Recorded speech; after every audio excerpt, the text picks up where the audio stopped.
பிரதமர் மோடியிலிருந்து உள்துறை அமைச்சர் அமித்ஷால இருந்து பல பாஜக தலைவர்களும் ஒட்டுமொத்தமாக கூண்டோடு சிக்கி இருக்கிறார்கள். அவங்க பேசிய பொய் என்பது இப்போது அம்பலப்பட்டு போயிருக்கிறது. குறிப்பாக வடகிழக்கு மாநிலங்கள், அது நீங்க அசாம்ல தொடங்கி மேற்கு வங்கத்திலிருந்து மம்தா பானர்ஜிக்கெல்லாம் இப்ப கூடுதலா கையில ஒரு எனர்ஜி கிடைத்ததாக மாறி இருக்கிறது. என்ன பொய் பேசினார்கள், எந்த டேட்டா இப்போது அம்பலப்படுத்தி இருக்கிறது, குறிப்பாக அமித்ஷா அவர்களுடைய துறையிலிருந்தே வாங்கப்பட்ட ஆர்டிஐ என்பது இப்போது பூதாகரமாக கிளம்பி இருக்கிறது. அப்ப மோடி அரசு, பாஜக, அமித்ஷா அவர்கள் இல்ல மற்றவர்கள் இவ்வளவு நாள் சொன்னதெல்லாம் பொய் தானா, வெறும் தேர்தலுக்காக அள்ளி விட்டதா என்கிற கேள்விகளும் இப்போது சூடுபிடிக்க தொடங்கி இருக்கிறது. மேற்கு வங்கமும் அதே போல அஸ்ஸாமும் தேர்தலை நோக்கி நகரக்கூடிய இந்த காலகட்டத்தில் எவ்வளவு பெரிய சிக்கல் வெடித்திருக்கிறது, அந்த பின்னணி என்ன, விரிவாக அலசுகிறது இந்த தமிழ் குரலின் நிலவன எக்ஸ்க்ளூசிவ் செய்தி தொகுப்பு. இந்தியாவுக்குள் ஊடுருவல்காரர்கள் வந்துவிட்டார்கள் அப்படின்னு பிரதமர் மோடி அவர்கள் 24 எலெக்ஷன்ல பேசினாரு. இப்போ நடக்கக்கூடிய தேர்தல்களில் பேசிக்கிட்டு இருக்காரு. பீகார் எலெக்ஷன்லாம் போய் பேசினாரு. இதெல்லாம் நம்ம பார்த்துக்கிட்டு இருக்கிறோம். இப்போ அஸ்ஸாமை மையப்படுத்தி பிரதமர் மோடி போயிட்டு இருந்தாரு, அமித்ஷா போயிருக்கிறாரு, ஹிமந்த பிஸ்வா சர்மா தினம் பிரச்சனைக்குரிய விஷயத்தை பேசிக்கிட்டு இருக்கிறாரு. மேற்கு வங்கத்தில் போய் மம்தா பானர்ஜி எதிர்த்துங்கிறத தாண்டி மிக சமீபத்தில் அமித்ஷா அவர்களே பேசினார். அவர் போய் 64 லட்சம் ஊடுருவல்காரர்கள் இங்கே வந்துட்டாங்க அப்படின்னு அவர் பேசுறாரு. அவர்களை நாங்கள் பிடித்திருக்கிறோம், கண்டுபிடித்து விட்டோம், அடையாளப்படுத்தி விட்டோம் அப்படின்னு அமித்ஷா நேரடியாக பிரச்சாரத்தில் போய் பேசுகிறார். எலெக்ஷனுக்கு முன்பாக, எலெக்ஷன் அறிவிக்கிறதுக்கு முன்பான பிரச்சார கூட்டம் தான் அது, தேர்தலுக்கான கூட்டம் தான். 3வது முறையாக பாஜக ஆட்சி அமைய, முதல் முறை சர்பானந்த சோனோவால், 2வது முறை வந்து பார்த்தீங்க அப்படின்னா இப்போ ஹிமந்த பிஸ்வா இருக்கிறாரு, 3வது அவரே இருப்பாரா என்னங்கிறதெல்லாம் அப்புறம் பார்த்துக்கலாம். பிஜேபியை மீண்டும் ஆட்சி அமைக்கன்னு பேசுறாங்க. இந்த 2 முதலமைச்சர்களுமே ஆர்எஸ்எஸ் பேக்ரவுண்ட்ல இருந்து வந்தவங்க கிடையாது, பாஜக காரர்கள் கிடையாது. சர்பானந்த சோனோவால் அதுக்கு முன்பாக இருந்த அசாம் கண பரிஷத் பேக்ரவுண்ட்ல இருந்து வந்தவர். இங்க யோசிச்சிங்க அப்படின்னா ஹிமந்த பிஸ்வா சர்மா காங்கிரஸ்காரர், பட் ஸ்டில் பாஜக ஆட்சி பிடித்திருக்கிறது 10 வருஷம் நடத்திட்டு இருக்கு, அது தனி விவாதம். ஆனால் இந்த ஊடுருவல்காரர்கள் நாங்கள்ல, மம்தா பானர்ஜி ரொம்ப தெளிவாக கேட்டாங்க, எல்லை யார் கட்டுப்பாட்டில் இருக்கு, என் கட்டுப்பாட்டில் இருக்கா, நான் என் போலீஸை வச்சுக்கிட்டு வரவங்க எல்லாம் உள்ள விடணுங்கிறேனா அப்படின்ட்டு திரிணாமுல் காங்கிரஸ் அதை ஏற்கனவே கடுமையான கேள்விகளால் எழுப்பியிருந்தார்கள். எல்லை உங்கள் கட்டுப்பாட்டில் இருக்கிறது, பாதுகாக்க வேண்டியது உங்கள் பொறுப்பு. அதை எல்லையோர பாதுகாப்பு படை யார் கட்டுப்பாட்டில் இருக்குன்னா அமித்ஷா அவர்களுடைய கட்டுப்பாட்டுக்குள்ள போகும். சில இடங்களில் தேவைப்பட்டால் நீங்கள் துணை ராணுவ படையோ அல்லது ராணுவத்தினரையோ நீங்கள் பயன்படுத்துறதுனா டிப்ளாய் பண்ணிக்கலாம். ஃபோர்ஸஸ் உங்கள்கிட்ட இருக்கு, கொண்டு வந்துட்டாங்க, அவங்களை நாங்கள் சேர்த்துட்டோம், இங்கே வாக்காளர் ஆகிட்டோம். நீங்கள் இப்படி எதன் அடிப்படையில் சொல்கிறீங்க? ஒன்று நாங்கள் கொண்டு வந்திருந்தா அந்த 11 வருஷம் 12 வருஷமாக இருக்கீங்கல்ல, பிடிச்சி தூக்கி இருக்க வேண்டியதானே. தூக்கி அவங்களெல்லாம் நம்ம சிங்கம் படத்தில் இல்லீகல் என்ட்ரி அப்படியே தூக்கி டிபோர்ட் பண்ணுறேங்கிற மாதிரி ஒரு பஞ்ச் டைலாக விட்டு தூக்க வேண்டியதுன்னு அப்படிங்கிற மாதிரிலாம் அவங்க கேட்டுக்கிட்டு இருக்கிறாங்க. இதற்கான பதில்கள் இல்லை. இப்போ இந்த ஒயர் ரிப்போர்ட்டான செய்தியை பார்க்குறோம். Amit Shah BJP leaders rice infiltrator speech, RTI response reveals no data. அப்படியான எந்த தரவுகளும் இங்கு இல்லை என்று, இன்ஃபில்ட்ரேட்டர்ஸ் தொடர்பாக, ஊடுருவல்காரர்கள் தொடர்பாக இல்லை என்று சொல்லி இருப்பது இந்தியாவினுடைய ஹோம் மினிஸ்ட்ரி அப்படிங்கிற செய்தியை தான் நாம் பார்க்க வேண்டி இருக்கிறது. அதாவது அமைச்சர் பேசுகிறார், அமைச்சருடைய துறையில் தகவல் கேட்டால் அப்படி இல்லை என்ற தகவல் வந்திருக்கிறது. யோசிச்சு பாருங்க. அவர் குறிப்பிட்டு சொல்றார், எலெக்ஷன் ரேலி அசாமில் 7 மாவட்டங்கள், துப்ரி, பர்பேட்டா, டர்ராங், மோரிகான், பங்கோய்கான், நாகோன் அப்படிங்கிற, அதே போல் கோல்பாரா அப்படிங்கிற 7 மாவட்டங்கள்.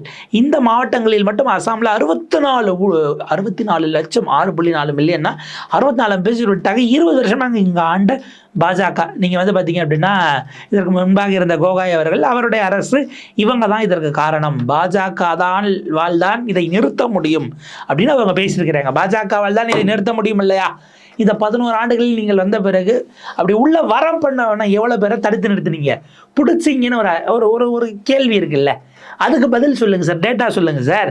64 லட்சம் பேர் அவங்க ஊடுருவ விட்டாங்க, அந்த 64 லட்சம் பேர் நாங்கள் கண்டுபிடிச்சோம், இப்போ அவங்கள கொண்டு போய் வெளியேற்றுவதற்கான வேலைகளை பண்ணோம், எவ்வளோ பேர் டீபோர்ட் பண்ணோம், அந்த டேட்டா இல்லை.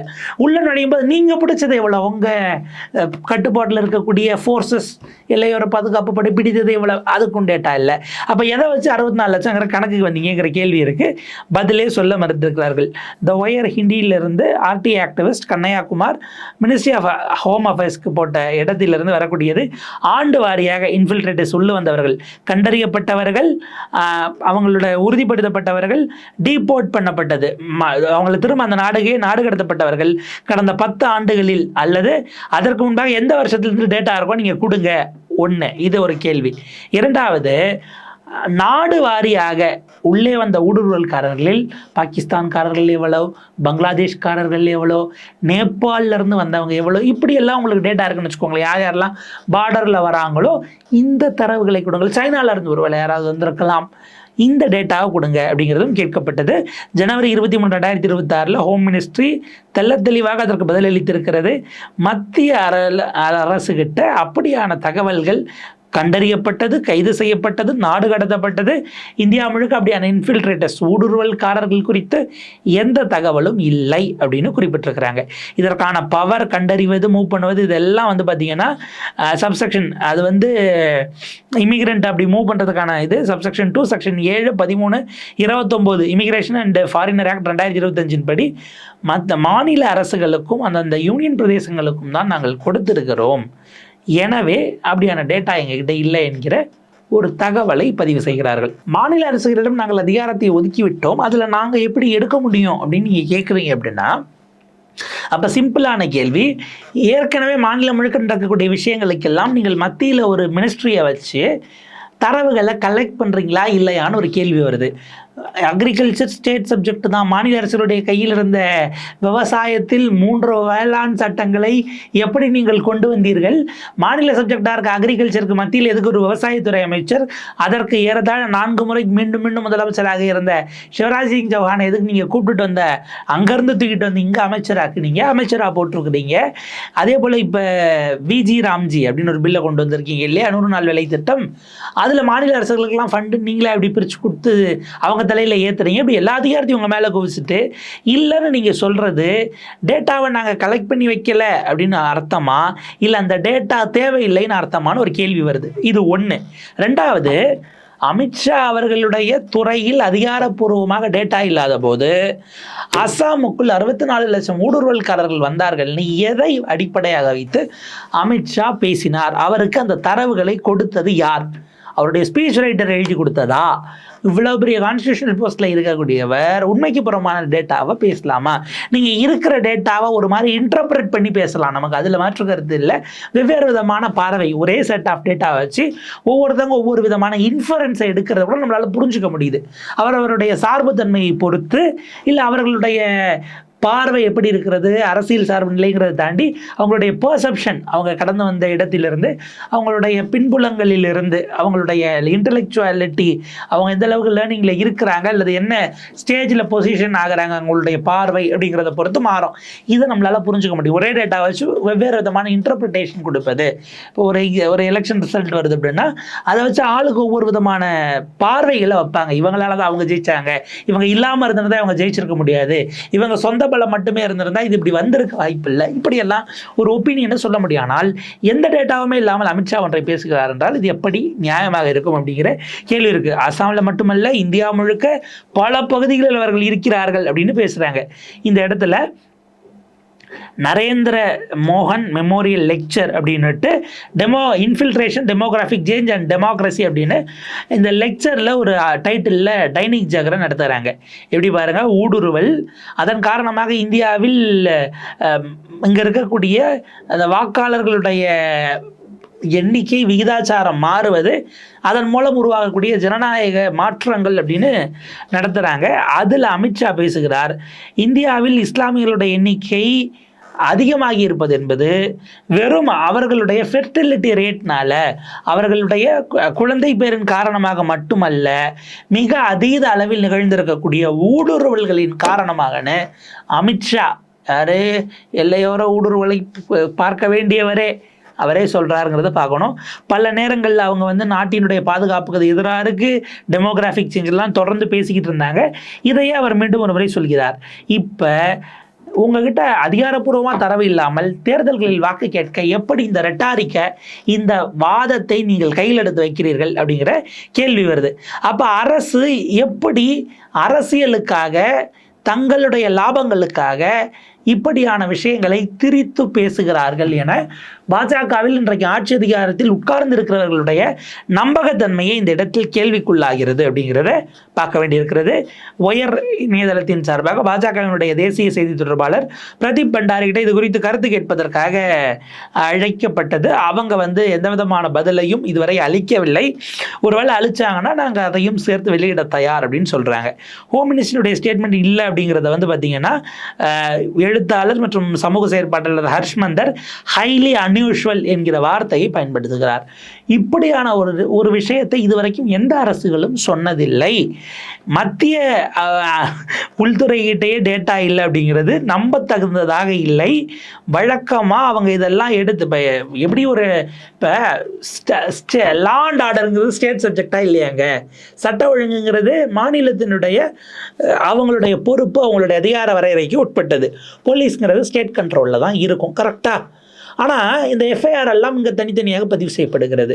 இதெல்லாம் நீங்கள் என்சிஆர்பின்னு ஒரு அமைப்பை வச்சு டேட்டாவெல்லாம் கலெக்ட் பண்ணி தொகுத்து சென்ட்ரலைஸ் பண்ணுறீங்கல்ல, அப்போ ஊடுருவல் போன்ற இன்னும் அதிகமாக கவனத்தோடு பார்க்க வேண்டிய ஒரு சப்ஜெக்டில் எப்படி நீங்கள் இல்லாமல் இருக்க முடியும்? அப்போ சென்ட்ரல் கவர்மெண்ட் கன்சால்டேட் பண்ண விரும்பியும் அவங்க பண்ணலையா, இல்லை பண்ணது சிக்கலாயிடுன்னு வெளியிடாமல் வைத்திருக்கிறார்களா என்கிற கேள்வி வருது. ஏன்னா அடிப்படையில் ஒரு விஷயம் பேசப்பட்டது. காங்கிரஸ் காலத்தில் அந்த 10 ஆண்டுகள் டாக்டர் மன்மோகன் சிங் அவர்கள் தலைமையிலான 2-5 ஆண்டுகள் நடந்தபோது கண்டுபிடிக்கப்பட்டு வெளிநாட்டுகளுக்கு டீபோர்ட் பண்ணப்பட்ட ஊடுருவல்காரர்களுடைய எண்ணிக்கை அதிகமானது இந்த 10 வருஷத்தில் மோடி கவர்மெண்ட் பண்ணதை விடணும் ஒரு டேட்டா சுத்தல்ல இருக்கு. இப்போ வரைக்கும் அதை அவங்க மறுக்கலை. ஆனால் என்ன சொல்லிட்டாங்க, டேட்டாவே இல்லைன்னும் போது இது சரியாக இருக்குமா அப்படிங்கிறதுக்கும் பதில் சொல்ல மாட்டேங்கிறாங்க. அதுதான் கவனிக்க வேண்டியது. ரிப்போர்ட்டட் கேசஸை வச்சு அது தொகுக்கப்பட்டிருக்கிறது. இதற்கு முன்பாக ஏதிலியர்களுக்கான நாடற்ற மக்களுக்கான அந்த கன்வென்ஷன்லையும் இந்தியா கையெழுத்து போடலை. லீகல் ஸ்டாண்ட் பாயிண்டில் பார்க்கும்போது ஒரு இண்டிவிஜுவல் இந்தியர் அல்லது மாற்று குடிமகனாக இருக்கிறார் அப்படிங்கிறவங்க, டாக்குமெண்ட் இல்லாதவங்க, இந்தியன் சிட்டிசனுங்கிற டாக்குமெண்ட் இல்லாதவங்கள இன்ஃபில்ட்ரேட்டர் நீங்கள் எடுத்துக்கலாம். இது லீகலி. ஆனால் இந்த இடத்துல இல்லீகல் ப்ரெசன்ஸை தாண்டியும் அவங்க ஏதோ சதித்திட்டத்தோடு உள்ளே வந்தார்கள் என்கிற வார்த்தையை நீ திட்டமிட்ட மோடியோ அமித்ஷாவோ ஹிமந்த பிஸ்வா சர்மாவோ இவங்க அத்தனை பேரும் பயன்படுத்துகிறார்கள் அப்படிங்கிறத ஹர்ஷ்மந்தர் அடி கொடுக்கிறார். ஆனால் சிம்பிளாக நீங்கள் போடுறீங்களே தவிர என்ன நோக்கத்தோடு வந்தார்கள் உங்களால் சொல்ல முடியல. அவன் வேலை தேடி பஞ்சமழைக்கு வந்திருந்தாலும் அனுமதி இல்லைன்னா இல்லை தான், சட்டம் அதுதான். ஆனால் அவர்கள் இந்த நாட்டுக்குள் நாட்டினுடைய வாக்கை மாற்றி அமைத்து இங்கு ஒரு அரசை உருவாக்க நிறுவுவதற்காக வருகிறார்கள் சொல்றது இருக்கு இல்லையா, இது சமூகத்தில் பதற்றத்தையும் கொந்தளிப்பையும் ஏற்படுத்தக்கூடிய ஒரு செயலாக நாம் பார்க்க வேண்டிய இருக்கிறதுன்னு ஹர்ஷ்மந்தர் அதை கடுமையாக கண்டிக்கிறாரு. சிட்டிசன்ஷிப் அமெண்ட்மெண்ட் ஆக்ட் 2008 உங்களுக்கு கொடுத்துருக்கக்கூடிய அமெண்ட்மெண்ட்ஸை கொண்டு ஒருவர் அந்த மாதிரி ஒருவருக்கு எதிரான இந்த மாதிரியான குற்றச்சாட்டு சிட்டிசன்ஷிப் சம்பந்தமாக வருது அப்படின்னா ஒருவர் குடிமகன் இல்லை என்று நிரூபிக்கக்கூடிய பொறுப்பு என்பது அரசுக்கு வரும். அவர் இந்த நாட்டினுடைய குடிமகனா இல்லையா அப்படின்னு நிரூபிக்கிறது. இப்போ அமெண்ட்மெண்ட்டுக்கு பிறகு அது 2008 பார்த்தீங்கன்னா இந்த பேர்டனை தனிநபரின் மீது மாற்றுகிறார்கள். இல்லீகல் அப்படின்னா இல்லை நான் லீகல் தான், அவர் டாக்குமெண்ட்டை காட்டணும். அரசு அவர் இல்லீகல் தான் அப்படின்னு எந்த வகையிலும் ப்ரூவ் பண்ண வேண்டிய தேவையில்லை என்கிற ஒரு விஷயத்தையும் ஹர்ஷ்மந்தர் குறிப்பிடுகிறார். ஸோ இது ரொம்ப ரொம்ப சிக்கலுக்குரியதாக இருக்கிறது. ஹிமந்த பிஸ்வா சர்மா சொல்கிறார், பங்களாதேஷ்கே பலரும் ஓடி போயிட்டாங்க அவங்கெல்லாம் பார்த்தீங்கன்னா அப்படின்னு அவர் பேசுகிறாரு. செப்டம்பர் 8, 2025 சோஷியல் மீடியா பிளாட்ஃபார்மில் சொல்கிறார், 18 பங்களாதேஷ் இன்ஃபில்ட்ரேட்டர்களை கண்டுபிடித்து நாடு கடத்துவதற்கான எல்லா வேலைகளும் செய்யப்பட்டிருக்கிறது. அவங்க உள்ள வர்றது திரும்ப வராமல் தடுக்கப்பட்டிருக்கிறது அப்படின்னு அவரா கிளைம் பண்றார். புரோட்டோகாலின் படி எல்லாம் நடந்திருக்குன்னு. ஆனால் அதுக்கப்புறம் கொஞ்ச நாளைக்கு முன்னாடி செப்டம்பர் 3 13 பேரை நாங்கள் டீபோர்ட் பண்ணிட்டோம் அப்படின்லாம் போட்டுக்கிட்டு இருக்கிறாரு. இப்போ இதெல்லாம் இன்ஃபில்ட்ரேட்டர்னு போடுறீங்க அப்படின்னா இதில் பல ப்ராசஸ் இருக்குது. நீங்கள் கடந்த காலத்தில் அப்படி நீங்கள் நாடு கடத்துவதற்காக உங்களுக்கு ட்ரைபியூனல் அமைக்கப்பட்டு இருந்தது. நீங்கள் அந்த மாதிரி ட்ரைபியூனலில் பர்மிஷன் வாங்காமல் எந்த நாடு கண்டுபிடிச்சு அந்த நாட்டுக்கு இன்ஃபார்ம் பண்ணாமல் கொண்டு போயெல்லாம் எல்லையில் விட்டு அப்படி போய்க்கோ அப்படின்னு கையில் கொஞ்சம் காசை கொடுத்து அனுப்புறது, திரும்பி வந்தால் அவங்கள நாங்கள் சுற்றுவோம் இல்லை இந்த மாதிரி ஆயுதத்தை வச்சு அச்சுறுத்தி மிரட்டி அனுப்புவது, இது எதுவுமே அது சட்டத்துக்கு உட்பட்டது கிடையாது. இந்தியன் சட்டங்களும் அதை அனுமதிக்கலை. சர்வதேச டீபோர்டேஷனுக்குன்னு ஒரு ப்ராசஸ் இருக்குது, ஒரு சட்டம் இருக்குது. அந்த விதியைத்தான் யாராக இருந்தாலும் எந்த அரசுகளாக இருந்தாலும் சர்வதேச விதிகளை தான் ஃபாலோ பண்ணணும் இருக்கு. இது எதையுமே பண்ணாமல் இவங்க செஞ்சுக்கிட்டு இருக்காங்க அப்படிங்கிற கேள்வி வருது. இப்போ ரொம்ப சிம்பிளான கேள்வி. மத்திய உள்துறை அமைச்சகம் சொல்கிறது மாநில அரசுகள் தான் அதை ஐடென்டிஃபை பண்ணுறதுக்கான இதை விட்டுருக்கோம் அப்படின்னா சம்பந்தப்படுத்தவர்களை நாடு கடத்துவதற்கு மாநில அரசுகளுக்கு அதிகாரம் இருக்கிறதா இல்லையா? இன்னொரு நாட்டுக்கிட்ட இவர் உங்கள் நாட்டுக்கு சேர்ந்தவர் இங்கே சட்டவிரோதமாக வந்திருக்கிறார், இவரை திரும்ப நாடு கடத்துகிறோன்னு எப்படி ஸ்டேட்டில் இருக்கக்கூடிய சீஃப் மினிஸ்டரோ அல்லது ஹோம் மினிஸ்டரோ ஃபோன் பண்ணி அந்த நாட்டு தூதரகத்துக்கு தகவல் சொல்லணுமா? எல்லை தாண்டி அவங்களை அனுப்புனீங்கன்னா அதுக்கான சர்வதேச கன்வென்ஷன்ஸில் ஒவ்வொரு மாநில முதலமைச்சரும் போய் கையெழுத்து போடுவாங்களா? இல்லை பிரதமரோ அல்லது வெளியுறவுத்துறையோ இல்லை சம்மந்தப்பட்ட உள்துறையோ இன்டர்நேஷனல் கன்வென்ஷன்ஸில் நாட்டின் சார்பாக கையொப்பமிடுவார்களாங்கிற கேள்வி இருக்குது. நீங்கள் அமெரிக்கா போல் ஃபெடரலாக பிரித்து விட்டுருந்தீங்கன்னா ஃபெடரலுக்கு ஃபெடரல் அப்படிங்கிற மாதிரி மாறுபடும்னு சொல்லலாம். மொத்த அதிகாரத்தையும் குவித்து வைத்துக்கொண்டு இப்படி சொல்வது எந்த வகையில் ஏற்புடையதுங்கிற கேள்வி இருக்குது. இதெல்லாம் ஒரு பக்கம் கொடுமை அப்படின்னா, அரசியல் ஆதாயங்களுக்காக இப்படியான திரிபுவாதங்களை கையில் எடுத்துக்கொண்டு பாஜக பல்வேறு விதமான வேலைகளை செய்வது என்பது மீண்டும் ஒரு முறை இப்போது அம்பலப்பட்டிருக்கிறது அப்படின்னு தான் பார்க்க வேண்டியிருக்கிறது. ஸோ இந்த கிளைம் ஆனால் இதை நீங்கள் கேள்வியாக யாரும் எழுப்ப போகிறதில்லை. திரும்ப எலெக்ஷன் முடிகிற வரை மேற்கு வங்கத்திலும் அசாமிலும் அவர்கள் இதைத்தான் செய்ய போகிறார்கள். மம்தா பானர்ஜி இதை எப்படி ரெட்டோரிக்காக கையில் எடுக்க போகிறாங்கங்கிறது ரொம்ப சுவாரஸ்யமான ஒரு விஷயமாக மிக நிச்சயமாக இருக்கும். டேட்டாவை கொடுத்துட்டு பேசுங்க அப்படின்னு அவங்க நேராக கேட்டாங்கன்னா அது என்னவாகும் அப்படிங்கிறதெல்லாம் பார்க்க வேண்டியிருக்கிறது. மேற்கொண்டு இது எப்படி பயணிக்கிறது அப்படிங்கிறத பொறுத்திருந்து பார்ப்போம். கூடுதல் அப்டேட்ஸோடு சந்திப்போம். இணைந்திருங்கள் தமிழ் குரலோடு.